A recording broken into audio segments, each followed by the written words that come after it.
किसी यूनिवर्सिटी में एक प्रोफेसर क्लास में फर्स्ट टाइम जाते हैं।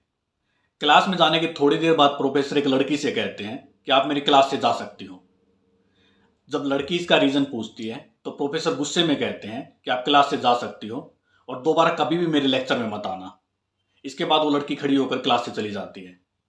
उसके जाने के बाद प्रोफेसर क्लास से एक क्वेश्चन पूछते हैं कि लॉ यानी कि कानून किस लिए होते हैं।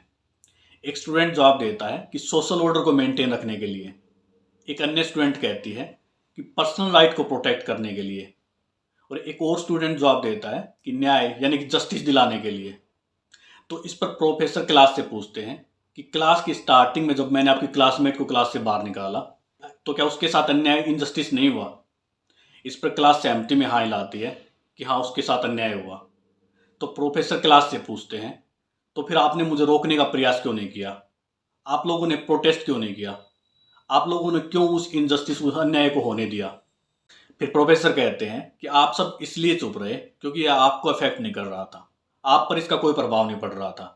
और आपको लगता है कि अगर किसी चीज़ का आप पर कोई प्रभाव नहीं पड़ रहा तो आपको उससे कोई मतलब नहीं है।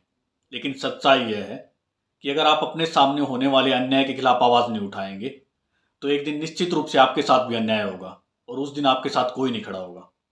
जब भी किसी के साथ अन्याय होता है तो हम सोचते हैं कि यह उसका पर्सनल मैटर है, हमारा इससे कोई लेना देना नहीं है। हम सोचते हैं कि हम बच गए, लेकिन हम बचे नहीं हैं, हमारा भी नंबर आएगा। आज हमारे देश में यही हो रहा है। अगर किसानों का मुद्दा है तो सिर्फ किसान बोलते हैं, अगर महिलाओं का मुद्दा है तो सिर्फ महिलाएं बोलती हैं, अगर नॉर्थ ईस्ट साइड के लोगों का कोई मुद्दा है तो सिर्फ वहाँ के लोग बोलते हैं। हार्डली किसी केस में ऐसा देखने को मिलता है कि लोग सही या न्याय के पक्ष में खड़े होते हैं और अपनी आवाज़ उठाते हैं। हमारे चारों ओर अगर कहीं पर भी अन्याय हो रहा है और हम सोचते हैं कि कोई और कुछ करेगा तो यह काफ़ी नहीं है, हमें इसके खिलाफ आवाज़ उठानी चाहिए। हमारी अपने प्रति, अपने समाज के प्रति, अपने देश के लोकतंत्र के प्रति यह जिम्मेदारी बनती है कि अगर हम कहीं पर भी अन्याय होता देखें तो उसके खिलाफ खड़े हों।